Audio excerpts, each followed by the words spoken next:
यही पढ़ाया गया तुमको। न्यूटन, जिनसे पूछो, आइंस्टाइन, न्यूटन, ग्राहम बेल, मैं इनकी भर्त्सना नहीं करता, ये अच्छे लोग हैं, इन्होंने अच्छा काम किया है, इन्होंने विज्ञान के लिए अच्छे काम किए हैं। लेकिन तुम जरा सोचो, तुम्हारे भागवत में, तुम्हारे वाल्मीकि रामायण में, तुम्हारे वेदों में, तुम्हारे शास्त्रों में ये लाखों वर्ष पहले इसका इन्वेंशन हो चुका है। यहीं से ले जाकर वो करते हैं तो उनका नाम तुम कह देते हो, अपने ऋषियों का नाम लेने में शर्माते हो, लज्जा आती है तुमको। मैं उस सनातन संस्कृति की बात करने आया हूं। तुम्हारे पूर्वजों ने जो किया है उनको कम से कम थैंक्स तो दो। इतना जलील मत करो भारत में सनातन के बच्चों, अपने ही सनातनी ऋषियों, गुरुओं, महर्षियों, साधुओं, अपने शास्त्रों, अपने धर्म ग्रंथों का इतना अनादर मत करो। सब कुछ है तुम्हारे पास, सब कुछ। एक बार मुड़ने दो अपने बच्चों को भी, पढ़ाओ वो पढ़ाई, पर साथ में कहो बेटा तुमको वेद भी पढ़ना है। मैंने सुना है वेद में भगवान का पूर्ण स्वरूप है, सनातन संस्कृति का स्वरूप है, तुमको भागवत जी भी पढ़नी है।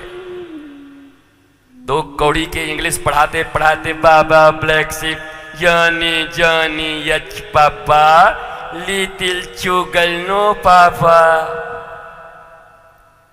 और संस्कृत तुम्हारी औलाद न बोल पाए, जो ऋषियों का भाषा है, जो सारे विदेशी सीख रहे हैं।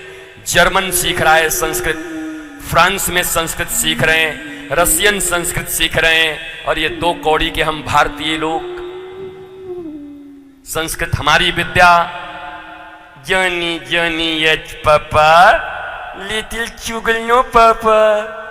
अरे पापा, पाप रूप पापा, अब मरी हुई मम्मी और डैडी डैड, डैड गया। अपनी संस्कृति क्यों छोड़ रहे हो? क्यों शर्मिंदगी महसूस कर रहे हो अपने भारतीय हिंदू सनातन संस्कृति पर? विवेकानंद को मानने वाले लोग क्या ये भूल गए कि विवेकानंद की पहली भाषा थी, गर्व से कहो हम हिंदू हैं? क्यों नहीं कहते? विवेकानंद ने कहा था, अब नहीं कहते? विवेकानंद विवेकानंद नौजवानों के प्रणेता, यूथ्स को बहुत मानते थे, उनकी भाषा थी गर्व से कहो हम हिंदू हैं। विवेकानंद ने कहा, तुम भी कहो। नहीं कहते। श्रीमद् भागवत की कथा इसलिए जरूरी है, जब सुनोगे तो तुम्हारा प्राचीन गौरव बोध जगेगा तुम्हारे भीतर में। अपनी संस्कृति के प्रति तुम्हें गौरव का एहसास होगा। और एक बात कहता हूं, जीवन में चाहे जितनी समस्याएं हों, उन समस्याओं का अंत, निराकरण इसी श्रीमद् भागवत में है। और मैंने अगर तुमसे वादा किया है कि 7 दिनों में तुम्हारे पास प्रश्न नहीं बचेंगे, तो मैं अपने वादा पे कायम हूं। अभी 4 दिन है हमारे पास। इन 4 दिनों में तुम्हारे मन में उठ रहे एक एक प्रश्न, चाहे वो घर से संबंधित हो, बेटे से हो, कमाई से हो, पढ़ाई से हो, दवाई से हो, रोग से हो, योग से हो, भोग से हो, ऋण से हो, धोखा से हो, जिस चीज से हो, जिस कारण से तुम परेशान हो, इन 4 दिनों में एक एक प्रश्न का अलग अलग से उत्तर बिना तुम्हारे पूछे ही तुमको दूंगा। इस बात पर तुम श्रद्धा और विश्वास रखो और तुम खुद कहोगे कि मुझे मेरा उत्तर मिल गया, आपने मुझे मेरा उत्तर दे दिया। पर तुम्हारी भी सावधानी पक्की चाहिए। हम तो बोले 3 साढ़े 3 घंटे, तुम सुनो 1.5 घंटे और 2.5 घंटे गायब रह करके, और दूसरे दिन आकर के महाराज जी भगवान के प्रति विश्वास कैसे बढ़ सकता है? तो माइक छीन लूंगा 1 मिनट में। जब यहां 3.5 घंटे तक बैठ करके हम अपने कंठ से तुम्हें बता रहे थे, तब तुम्हारे पास समय नहीं था। अब तुम आए हो उधर से साहब की तरह और 2 मिनट में आके कह रहे हो हमको हमारे प्रश्न का उत्तर दो। क्या तुमने मुझे ट्यूशन टीचर के रूप में अपॉइंट किया है क्या? 5वीं और 6ठी क्लास में पढ़ने वाले बच्चों के लिए ट्यूशन टीचर अपॉइंट करते हो तो माल और रोकड़ा ले जाता है तुमसे।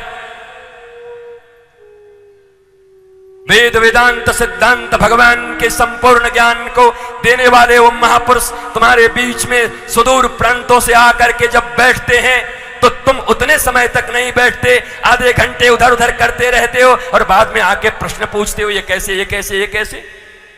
जवाबदेही हमारी है, जिम्मेवारी है तुम्हें जवाब देने की।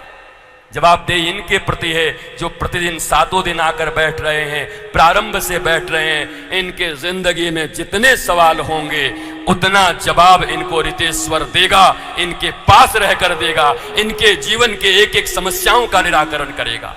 पर उनके लिए नहीं जो मेले में आए हैं, उनके लिए नहीं जो टहलने आए हैं, उनके लिए नहीं जो मनोरंजन के लिए आए हैं 2 मिनट के लिए। I have no time for you. तुम्हारे जैसे लोगों के लिए मेरे पास भी टाइम नहीं है, न किसी महात्मा। तुम्हारे जैसे महात्मा भी बैठे हुए हैं जगह जगह। अंधा गुरु बहरा चेला, मांगे गुड़ तो डेवे ढेला। तुमको वैसे ही चाहिए वैसे ही तुमको मिलेंगे। जो तुमको बुलावे और कह दे मैं जाकर के वहां बांध आओ, वहां करी आओ, यहां करी आओ, उन्हीं से तुम समझना।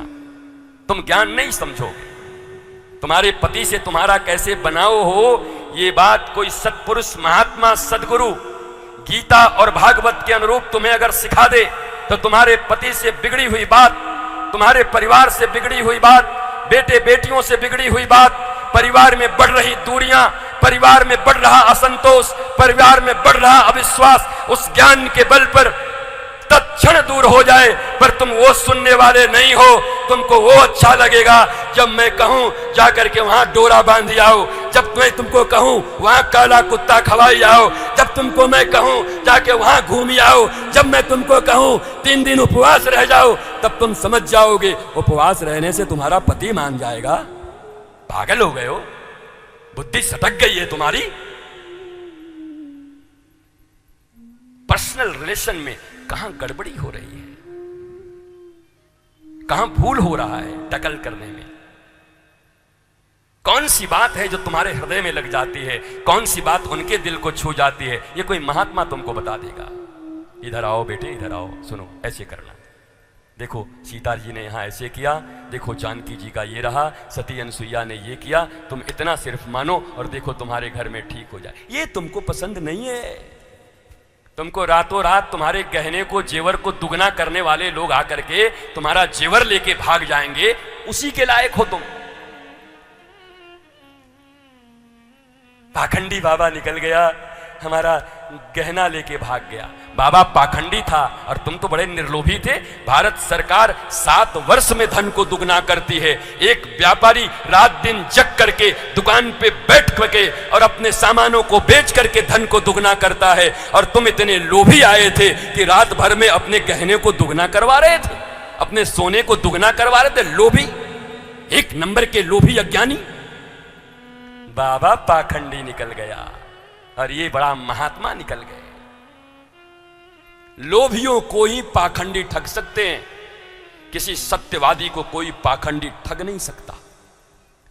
कोई दंभी, कोई पाखंडी अगर इस दुनिया में है भी तो याद रखो, अगर सत्य सनातन के प्रति तुम्हारी निष्ठा है, ज्ञान के प्रति तुम्हारी निष्ठा है, ईश्वर के प्रति तुम्हारा संपूर्ण विश्वास है, निर्लोभ होकर के संत और सद्गुरु के वचनों को मान करके भगवान के पथ पर चलना अगर तुम स्वीकार करते हो, कोई भी इस दुनिया में चाहे पाखंडी हो, डोंगी हो, कोई हो, तुम्हारा बाल बांका नहीं बिगाड़ सकता, क्योंकि तुम कृष्ण के पथ पर चलने वाले हो, तुम राम के पथ पर चलने वाले।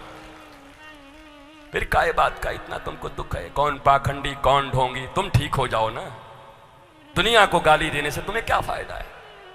और भारतीय संत समाज को और सनातन समाज को मैं फिर से एक बार निवेदन करता हूं, शीशे का घर मत बनाओ, बार बार पत्थर मार करके उन्हें तोड़ने का भय मत दो।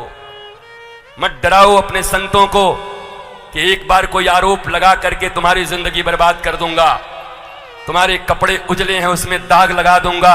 नुकसान उनका नहीं है, वो इस दुनिया में जो करने आए हैं जितने दिन के लिए कर जाएंगे, पर तुम्हारे धर्म, तुम्हारे संतत्व पर से लोगों की आस्था उठती गई तो आने वाले समय में यही श्रीमद् भागवत, रामचरितमानस, वेद, वेदांत, सिद्धांत, उपनिषद इत्यादि को बोलने वाला, कहने वाला निष्णात कोई प्रवीण व्याख्याता विद्वान नहीं मिलेगा। बड़े दरिद्र बन जाओगे। इसलिए लोग पता नहीं संतों को ही डराते हैं आजकल। गुरुजी आप थोड़ा